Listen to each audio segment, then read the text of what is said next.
My name is Geneviève Dubois. For 20 years, I have been a journalist, a woman who has built a career on asking the right questions and uncovering the hidden truths. I believed that my own life was a simple, open book, a story of a happy marriage, a beautiful daughter, and a quiet, comfortable success. That story was a lie. My awakening began not with a secret informant or a leaked document, but with a casual swipe on a friend's phone. I found my beloved husband, Luke, on a dating app. In that moment, my world was shattered. But the journalist in me, the woman who could not let a lie stand, took over. I did not confront him. I created a fake profile. For 2 weeks, I became a stranger to my own husband, and in the quiet, digital darkness of our late-night chats, he confessed everything. He did not just confess to infidelity. He confessed to a crime so cold, so calculated, and so monstrous, it would turn my hunt for the truth about an affair into a race to save my own family from the man I had once loved. Before the discovery, my life was a well-written, satisfying narrative. Our home, a beautiful, light-filled apartment in a historic building in Les Marais, was the perfect setting. It was a place of books, art, and the happy, chaotic energy of our 8-year-old daughter, Amélie. My husband, Luke, was the perfect leading man. He was a handsome, charming, and successful architect, a man whose creativity was matched only by his devotion to his family.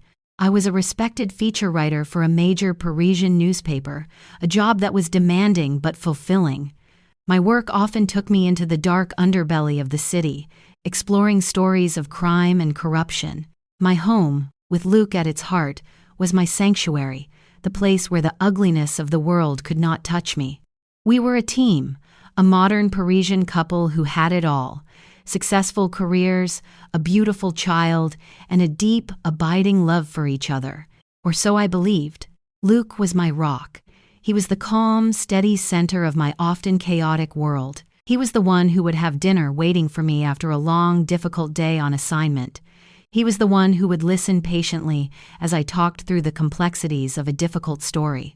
He was the one who managed our finances, a task I, with my journalist's chaotic mind, was only too happy to delegate. "You write the stories, my love," he had always said. "Let me handle the numbers." And I had, with a complete and grateful trust. ***. Chapter 2. The First Inconsistencies. The first signs that something was wrong were small, almost imperceptible hairline fractures in the perfect facade of our life. Luke's architectural firm, which had always been so successful, began to face financial headwinds, as he called them. He became more stressed, more distant, working late hours, his mind seemingly elsewhere. He began a consulting side project, a series of meetings with a wealthy, unnamed investor who was interested in funding a new, ambitious development project. These meetings would happen at odd hours, in discreet locations, and he was always vague about the details. "It is very delicate at this stage, my love," he would say. "Confidentiality is everything." At the same time, he began a campaign of financial consolidation at home. He convinced me that, in light of the uncertain market, it was only prudent to move all our assets, my savings, my inheritance from my parents, even the deed to our apartment, into a single, secure family trust. "It is about protecting us. Geneviève," he said, his face a mask of loving, responsible concern. "It is about protecting Amélie's future. It is the smart, safe thing to do." I was a journalist, trained to be skeptical. But this was not a source. This was my husband. This was the man I loved and trusted above all others. My love for him, and my own distraction with a demanding new assignment at work, created a blind spot, a fatal, gaping hole in my own investigative rigor. I signed the papers. The moment that shattered my world came on a Tuesday night. I was at a friend's apartment, a fellow journalist named Chantal. We were having a glass of wine, complaining about our deadlines and our editors.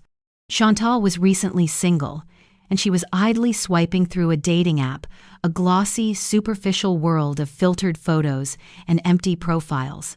She laughed, showing me a particularly ridiculous profile of a man posing with a tiger.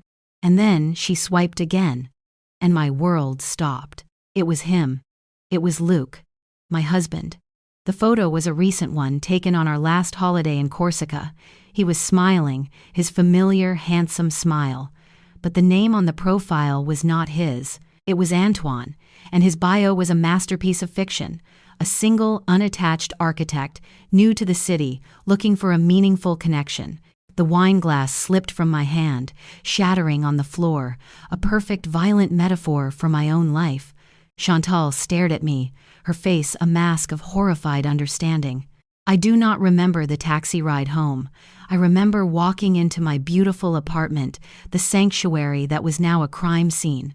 I remember looking at the wedding photograph on the mantelpiece, at the smiling faces of two people who were now strangers to me. The grief was a physical blow, a fist to the gut that stole the air from my lungs. But I am a journalist, and a journalist, when faced with a lie, does not just weep. She investigates. The heartbreak was a fire, but the rage that followed was a cold, clear, and clarifying light. My husband was a liar. But what was the lie? Was this just a simple, sordid case of infidelity? Or was Antoine a clue to a much deeper, much darker story? I had to know. The next day, I began the most important and most painful undercover assignment of my life. I created a fake profile on the same dating app. I chose a name, Juliette. I chose a profession, a freelance translator, someone with a flexible schedule and a hint of intellectual mystery. And for the profile picture, I did not use my own. I used a photograph of a woman who did not exist, an image I had commissioned from a digital artist, a composite of several different faces, beautiful but generic, a woman who was a ghost in the machine. Then I began to build my character. Juliette was everything a man like Antoine would be looking for. She was intelligent, cultured, and a little lonely. She was new to the city, just like him. She was looking for a deep, meaningful connection, just like him. She was a perfect, beautiful lie, designed to catch a liar. I spent a week liking the same profiles he did, establishing a digital footprint that would eventually lead the app's algorithm to connect us. And then, one evening, it happened. A notification on my secret burner phone. Asterisk, you have a new match. Antoine. Asterisk, my heart hammered against my ribs. I took a deep breath, and Juliette began to type. The first few days of our digital courtship were a surreal, out-of-body experience. I would sit on the sofa in my living room, my real husband, Luc, sitting in the armchair opposite me, reading a book, while I, on my secret phone, was engaged in a flirtatious, increasingly intimate conversation with his alter ego, Antoine. He was a masterful liar. He told Juliette about his solitary life, about the pain of a past heartbreak that had left him emotionally scarred. He spoke of his deep desire for an honest, authentic connection. He was building a narrative of a wounded romantic hero, a performance that was as brilliant as it was repulsive. I played my part. Juliette was understanding, empathetic. She, too, had been hurt. She, too, was looking for honesty. We exchanged stories, fragments of our fictional pasts. We discovered a shared love for obscure poets and a passion for the quiet, forgotten corners of Paris. We were, it seemed, soulmates. The pain of this daily deception was a constant, grinding weight. To listen to my husband, the man I had built a life with, so effortlessly and so beautifully lie to a woman who did not exist, it was a form of psychological torture. Every tender, false word he typed to Juliette was a fresh stab in my own heart. But the journalist in me, the hunter, was hooked.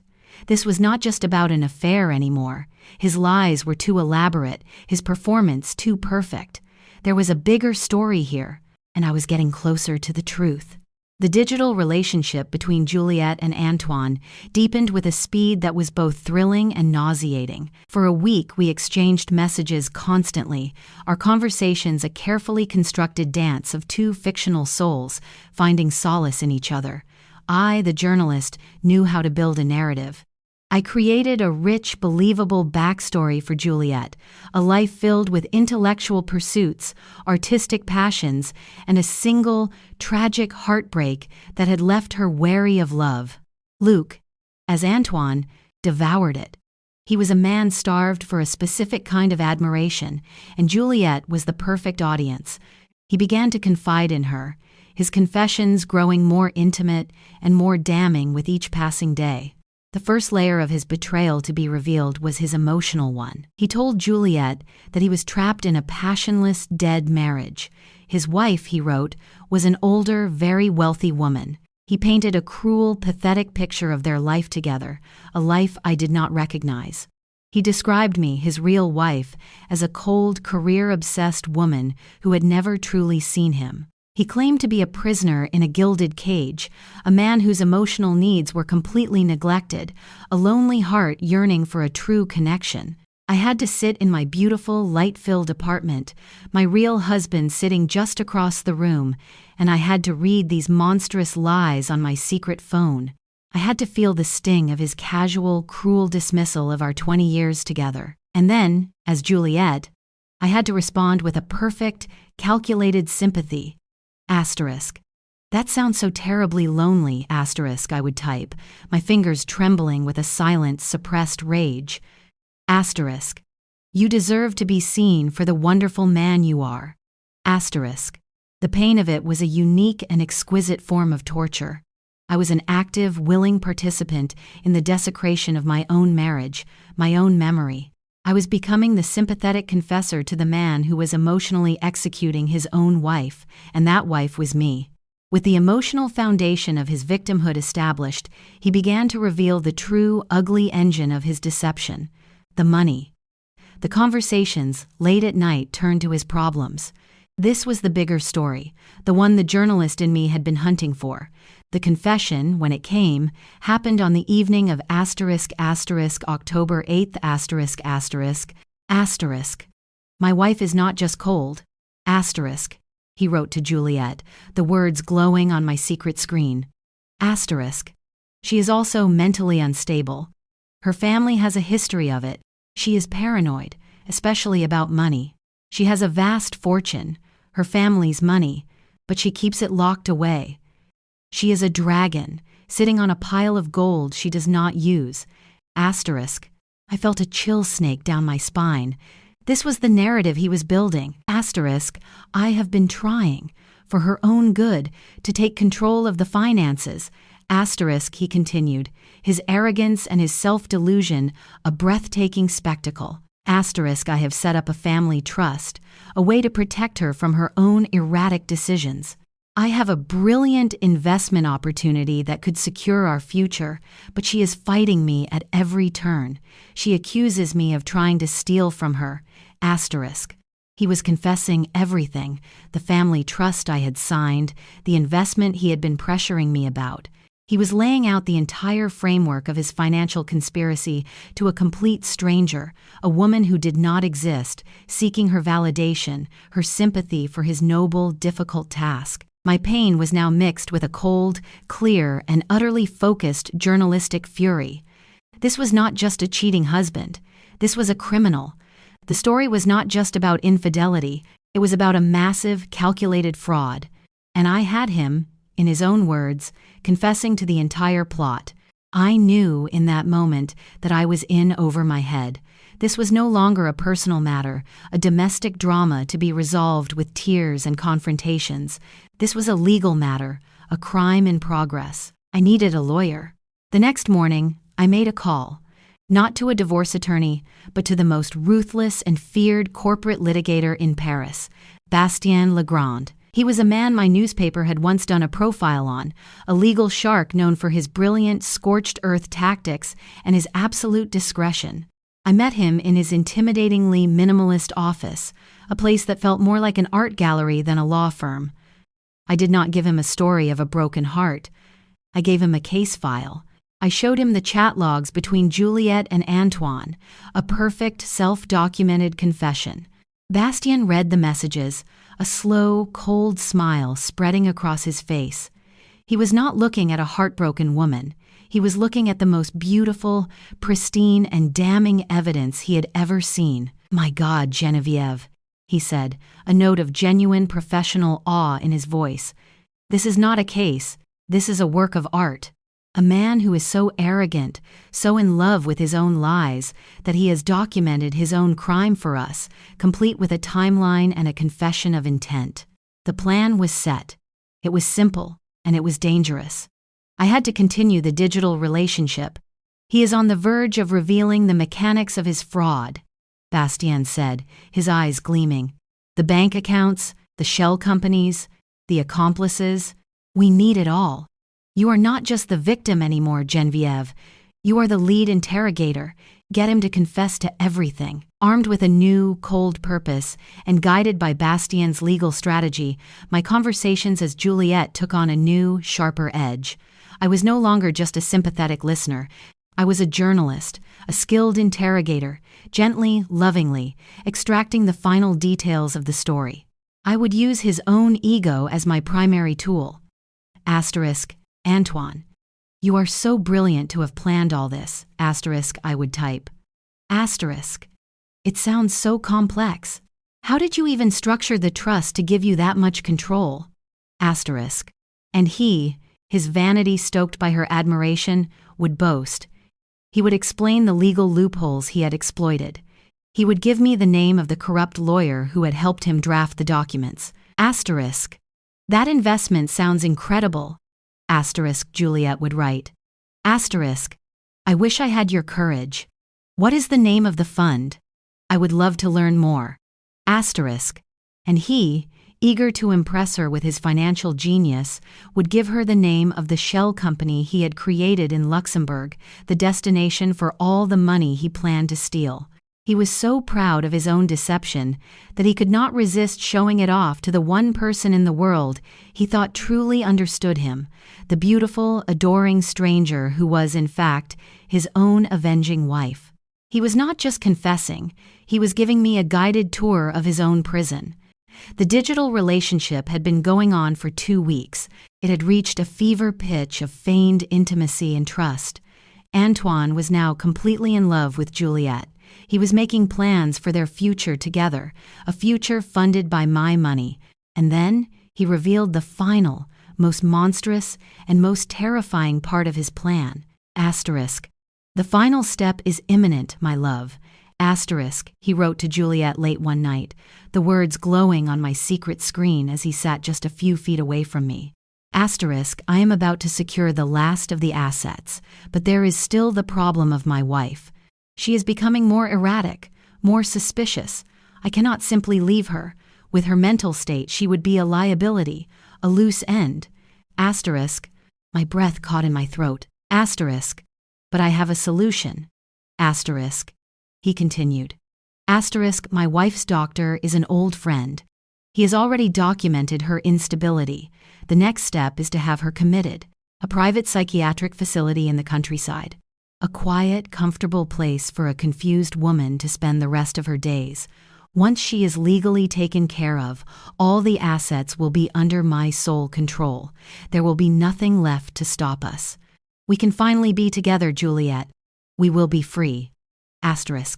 I stared at the screen, at the cold, clinical, and utterly psychopathic plan to not just rob me, but to have me declared insane and locked away for the rest of my life. The pain of it was a physical blow. The man I had loved, the man I had built a life with, was not just a thief. He was a monster. And he had just confessed in writing to his own adoring fictional executioner. My pain was absolute, but so was my resolve. I now had everything I needed. The story he had so willingly, so arrogantly told to the stranger on the phone was the full, complete, and damning truth. The time for digital games was over. The time for real-world justice was about to begin. The night of October 8th, was the night the heartbroken wife died and the journalist was fully resurrected. I did not sleep. The final, chilling message from my husband, his casual clinical plan to have me committed to a psychiatric facility, had extinguished the last, lingering embers of my grief. What was left was a cold, clear, and diamond-hard sense of purpose. I did not weep. I worked. I spent the entire night in my home office, the one room in the apartment that was still truly mine. I opened a new, secure laptop, and with the methodical precision of an investigative reporter on the most important deadline of her life, I began to build my case. I was no longer a victim, drowning in the pain of his betrayal. I was an investigator, and my own life was the story. I compiled the chat logs from my secret phone, a perfect verbatim transcript of his 2-week-long confession. I organized them chronologically, highlighting the key admissions. I cross-referenced every lie he told Juliet with a corresponding documented truth from our real life. His claim of a passionless marriage was juxtaposed with photographs of our last anniversary dinner, his arm around me, his smile a perfect, loving lie. His complaints about my financial control were annotated with the dates I had signed over my inheritance to his fraudulent trust. I created a timeline, a beautiful, terrible, and irrefutable map of his deceit. I linked the financial data that Bastien's team had begun to uncover with Luke's own boasts to Juliet about his brilliant investment schemes. I was not just compiling evidence, I was writing a story, a detailed, fact-checked, and utterly damning exposé of the man I had married. By the time the sun rose over the rooftops of Paris, I had a completed 70-page dossier. It was the story of his crimes, told entirely in his own words. It was the most important and the most heartbreaking story of my career. The next morning, I did not go to my own newspaper. I went to the offices of Bastien Legrand. I walked into the meeting not as a client seeking help, but as a journalist delivering a finished investigation. I placed the printed, bound dossier on his vast, polished desk. "This is the full confession," I said, my voice calm and even, documented, annotated, and ready for prosecution. Bastien, a man not easily impressed, spent the next hour reading the document in a silent, focused intensity. He did not speak. The only sound in the room was the soft rustle of the pages turning. When he was finished, he looked up at me, and the usual cynical amusement in his eyes was gone, replaced by a look of profound, almost reverent respect. "Geneviève," he said, his voice a low hum of admiration, "you have not just brought me a case, you have brought me a conviction on a silver platter. This is the most complete, self-documented confession of a complex financial and psychological crime I have ever seen." The strategy session that followed was not about how to prove his guilt. It was about how to ensure his absolute, inescapable, and public destruction. The dossier was more than enough for a civil suit, but Bastien, his litigator's blood now boiling, wanted more. "The plan to have you committed," he said, his eyes gleaming with a cold, predatory light, "takes this from a simple, if massive, case of fraud into the realm of serious criminal conspiracy. This is not just a divorce, Geneviève. This is a prosecution. And we will be the ones to deliver him to the authorities." The plan was set. The police, with whom Bastien had a long and storied relationship, would be brought in. But not yet. First, we had to let the final act of his crime play out. The most difficult part of the plan was Bastien's first instruction.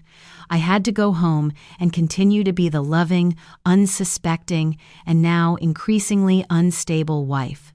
"Your genuine emotional distress is now your greatest weapon," he had told me. "Let him see your anxiety. Let him see your confusion. He needs to believe he is the one in control, that his plan to have you committed is a necessary, even merciful act. He needs to walk into the final trap with a clear conscience." So I returned to my life of lies, but my performance was now infused with a new, agonizing authenticity. The pain was no longer something I had to hide. It was something I had to display. I would have episodes of weeping. I would forget conversations. I would seem jumpy, anxious, and paranoid.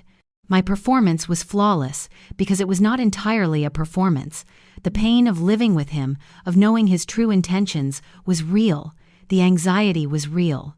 I was a woman on the verge of a nervous breakdown, but not for the reasons he believed.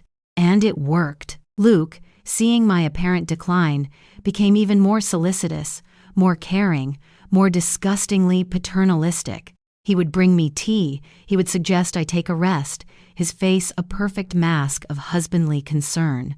He was the benevolent zookeeper, gently preparing the cage for the beautiful but tragically unstable animal he had once called his wife. His arrogance, his belief in his own brilliant, compassionate deception was absolute. While I played my part, Bastien's army of investigators and forensic accountants was silently, invisibly, laying the groundwork for the final ambush.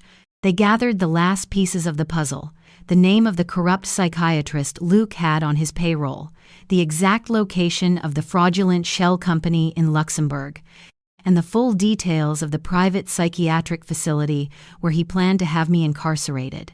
The trap, Bastien explained, would be centered on the final, most crucial act of his crime, the sale of our apartment. He needs your signature on the final closing documents, he said. That is the last overt act we need to document. Our strategy was to let the sale proceed, right up to the final moment. Bastien's team found a buyer, a shell corporation of our own, funded by a discreet loan from my own secret assets. We would be buying my own apartment out from under my husband, a final, delicious irony. The closing would be the stage, and the attendees would be the jury. The night before the scheduled closing, my digital courtship with Antoine reached its conclusion.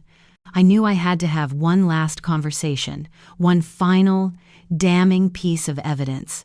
He was euphoric, a man on the verge of his own liberation.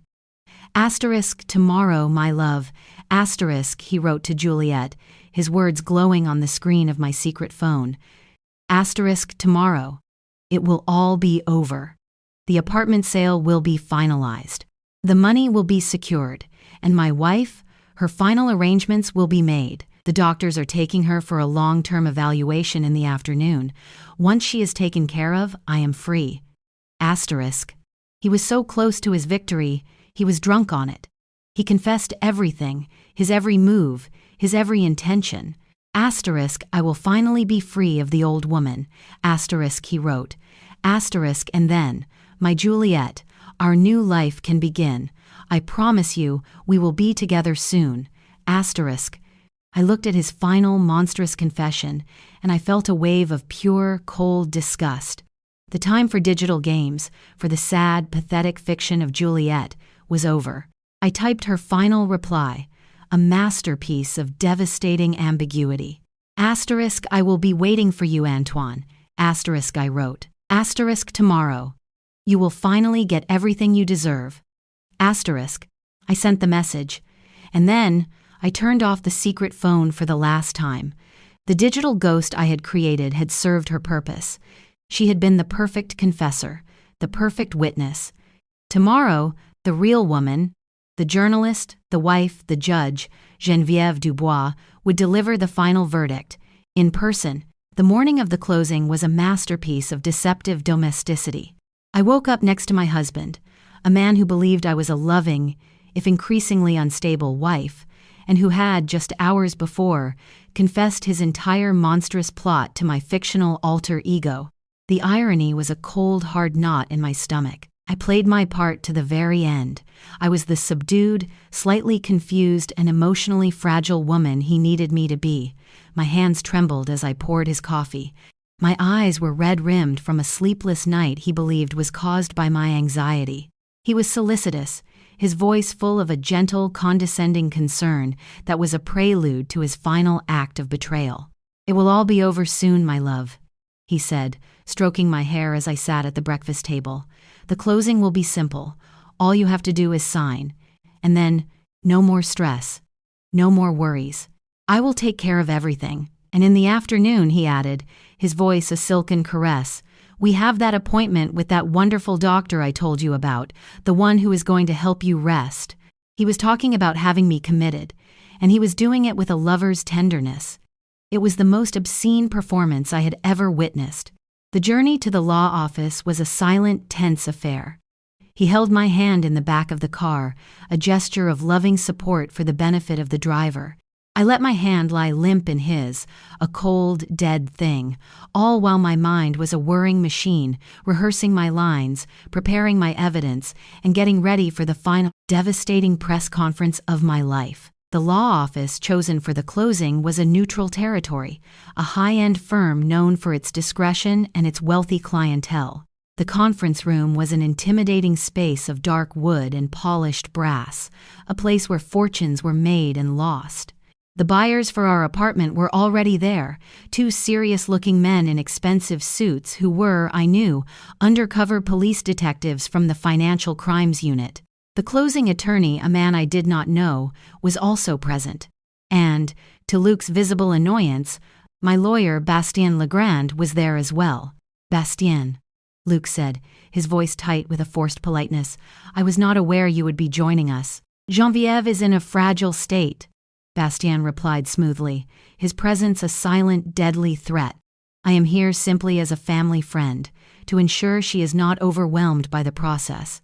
Luc, believing he was just moments away from his final victory, could not afford to make a scene. He agreed, his smile a tight, angry slash. The players were all in position. The stage was set. The closing began. The attorney droned on, a monotonous recitation of legal clauses. I played my part, looking confused, overwhelmed, occasionally asking a simple, irrelevant question. Luc and his lawyer would answer with a weary, patient condescension. Finally, the moment came. The final, thick stack of documents was placed before me. "If you will just sign here, Madame Dubois," the attorney said, pointing to the last signature line, "the transaction will be complete, and the funds will be transferred to the trust account." I picked up the pen. I held it over the signature line. I saw the look of triumphant, greedy anticipation in my husband's eyes. This was the moment he had been waiting for, the culmination of his entire elaborate deception. And then, with a slow, deliberate movement, I set the pen down. My entire demeanor shifted. The frail, confused woman vanished, and the sharp, incisive journalist, the woman who had spent a lifetime asking difficult questions, took her place. "Before I sign," I said, my voice no longer weak but clear, strong, and carrying in the silent room, "I have a few questions. For my husband." Luc stared at me, a look of pure, uncomprehending shock on his face. "Geneviève, what are you doing? Just sign the papers." "In a moment," I said. "First, I have a question for a man named Antoine." At the sound of the name, the color drained from Luc's face. He froze, his entire body going rigid, his eyes wide with a dawning, animal terror. "I was wondering," I continued, my voice calm and conversational, "if he has a message for a woman named Juliette. She has been waiting to hear from him. She is very concerned about his dead marriage, his mentally unstable wife, and his brilliant, heroic plan to liberate his family's assets." What are you talking about?" he stammered, looking frantically at his lawyer. "She is delusional. See? This is what I have been telling you. She is having a psychotic episode." As Luc was trying desperately to cling to his final pathetic lie, Bastien Legrand calmly placed a thick, beautifully bound, 70-page document on the center of the polished table. "This," Bastien said, his voice a low, triumphant purr, "is what she is talking about. It is the complete, verified, and time-stamped transcript of the digital correspondence between your client's secret online persona, Antoine, and a confidential informant known as Juliette." He opened the dossier. "It contains, among other things," he continued, his voice a clinical recitation, "a full confession to a multi-million-euro fraud, a conspiracy to forge legal documents, and a detailed, premeditated plan to have his wife, my client, unlawfully committed to a psychiatric facility." But Bastien was not finished. "Furthermore," he said, his voice dropping, becoming as cold and hard as a judge's gavel, "our own investigation, prompted by this confession, has uncovered a disturbing pattern. We have found evidence of your client's long-term embezzlement from his first business partner, a Mr. Antoine Leclerc, a pattern of financial destruction that led directly to Mr. Antoine Leclerc. Leclerc's financial ruin and subsequent suicide 10 years ago. The name. The final, devastating piece of the puzzle. The name of his alter ego, his romantic, wounded hero, was the name of his first victim. It was a piece of dark, narcissistic psychological poetry that was, in itself, a confession." Luc stared at the dossier, at the ghost of his first victim and the digital ghost of his second, and he finally, completely, broke. The struggle that followed was not a physical one. It was the complete, violent, and pathetic implosion of a man who has just had his entire, fraudulent reality dismantled before his eyes. He did not lunge for the documents. He simply collapsed, his body folding in on itself, a deep, guttural, animal sound of pure, abject despair tearing from his throat. As he sat there, a sobbing, broken wreck, the conference room door opened. It was not a surprise.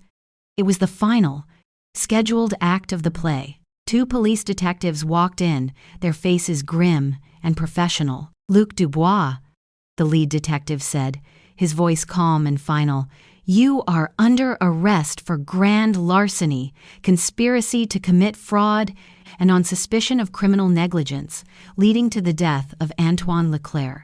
Luc did not even seem to hear him. He was a man who had already been sentenced, his own lies the judge, the jury, and the executioner. His lawyer, a man who had, just minutes before, been the picture of arrogant confidence, was now a pale, sweating mess, stammering about cooperation and misunderstandings. I stood up, the retired journalist who had just filed her last, and most important, story. I looked at the man who had been my husband, now a weeping, pathetic stranger being read his rights. I felt no pity. I felt no triumph.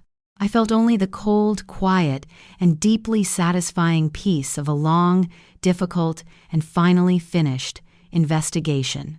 The truth, after a long and painful absence, was finally back in the room. The chaos of the deposition, the raw, ugly implosion of my husband's life, was followed by a profound, echoing silence. As Luc was led away by the police, a broken, sobbing shell of the confident man he had pretended to be, the grand conference room became a quiet, sterile crime scene. My lawyer, Bastien, handled the ensuing storm with the calm, ruthless efficiency I had hired him for. He dealt with the police, with Luc's stunned and useless lawyer, and with the press, who had somehow already gotten wind of the scandal. I did not stay. My work was done. I went home. I walked into the beautiful, light-filled apartment that had been the stage for our perfect, fraudulent life, and I saw it for what it was, a set, a collection of beautiful but meaningless props. The love story I had believed in was a fiction, and the man I had shared this home with was a ghost. The most difficult task was the first one. I had to tell my daughter. I sat down with Amélie that evening, in her bright, cheerful room, and I told her a simple, age-appropriate version of the truth. I told her that Papa had done some very bad things with money, that he had told a lot of lies, and that he had to go away for a long time to think about what he had done. She cried, her small body shaking with a confusion and a grief she could not fully comprehend.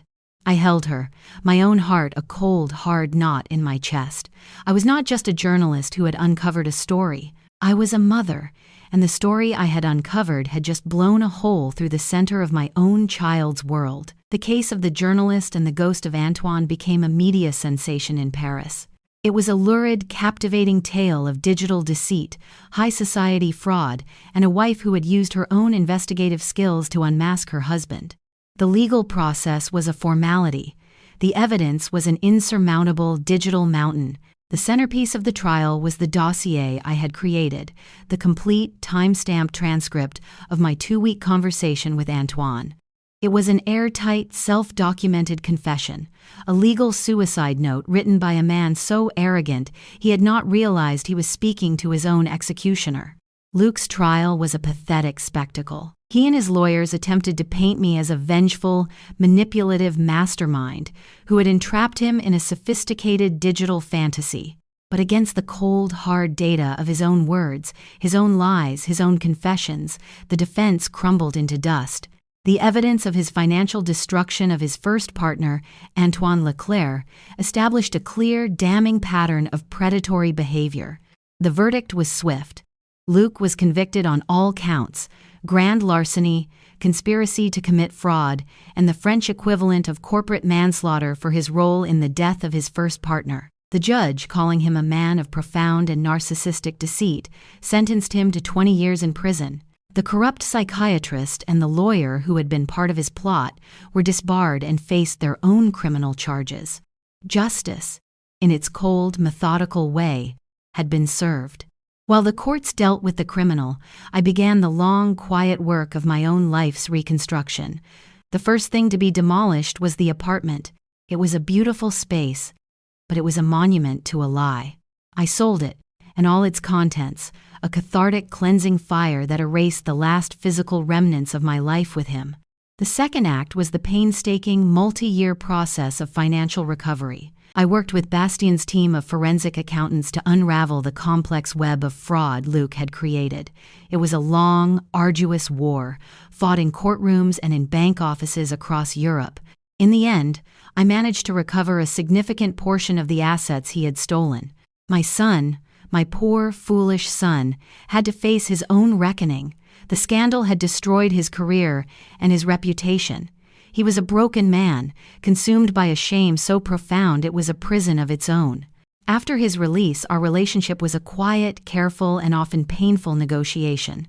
The old, easy, unconditional love was gone forever. In its place was something more difficult, more honest, and infinitely more real. In the years that followed, I did not just rebuild my life. I wrote a new one. I left the world of daily journalism, the world of chasing other people's stories. My own story had been so all-consuming that it had changed me.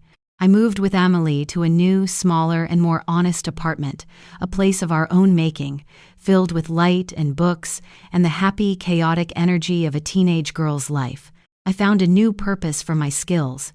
I wrote a book. It was the story of my ordeal, a powerful and cautionary tale about digital deceit, intimate fraud, and the nature of truth in the modern age. The book, My Husband the Stranger, became an international bestseller. I had spent my life telling other people's stories. Now, I had told my own. And in doing so, I found a new voice. I became a respected advocate for victims of intimate partner fraud, a public voice for a silent, secret crime that was devastating the lives of so many. My pain had found its purpose. Today is October 8th, It is the anniversary of the night Antoine delivered his final monstrous confession to Juliette, the night my last hope for my marriage died, and the night my war for the truth truly began. I am not in Paris. I am on a research trip for my new book, a collection of stories about resilience and the search for justice in a digital world. I am sitting in a quiet, beautiful, open-air cafe in the green, peaceful highlands of Vietnam, a place that feels a world away from the cold, hard lines of my old life. Luke is a distant, pathetic memory, a character in a book I have already written. My relationship with my daughter, Amélie, is strong, vibrant, and built on a foundation of absolute, sometimes painful, honesty. I often think about my life as a journalist. My job was to ask the questions, to follow the evidence, to uncover the truth, no matter where it led. My greatest failure was my inability to apply that same professional, dispassionate rigor to my own life, to my own heart. I had chosen to believe a beautiful story, and I had ignored the evidence, the small, dissonant facts that contradicted it.